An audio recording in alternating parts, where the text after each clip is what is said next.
মাহফুজ বিল্লাহ লিখেছেন, কোরবানি এলেই এক শ্রেণী মানুষের উদ্ভব হয় যারা বলে পশু কোরবানি না করে দুর্গত বা গরিব মানুষকে দান করা ভালো, তাদের ব্যাপারে কিছু বলুন। দেখুন, এই প্রশ্ন প্রতি বছরই কোরবানির মৌসুম আসলে আমরা শুনি, কারণ কোরবানির মৌসুম আসলে আমাদের দেশে বিভিন্ন প্রান্তে কম হোক বেশি হোক বন্যা বা জলোচ্ছ্বাস ইত্যাদি দেখা দেয়। তো যারা এই কথাগুলো বলেন, এই মানুষগুলো আপনি ব্যক্তিগত জীবন যদি তাদের অ্যানালাইসিস করে দেখেন, তাহলে দেখবেন যে এরা আসলে না কোরবানি করে না বন্যার্থদেরকে টাকা দেয়, এরা শুধুমাত্র খোঁচাখুচি করে, এদের কাজই এটা।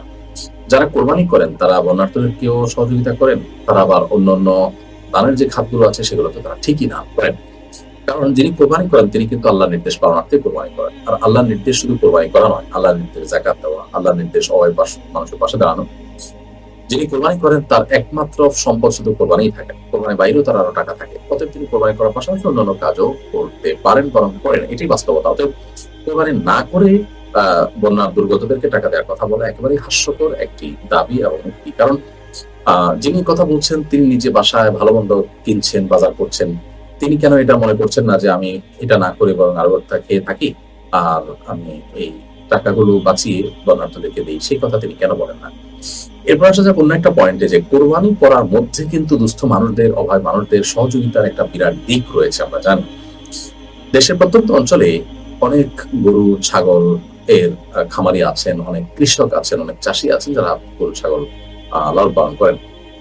অনেক বিধবা, অনেক গরিব মানুষ, অনেক অভাবী মানুষ আছেন যারা গরু ছাগল বছর জুড়ে লালন পালন করেন, কোরবানি সব বিক্রি করে তিনি মুনাফা দিয়ে তার সংসার চালাবেন সেজন্য।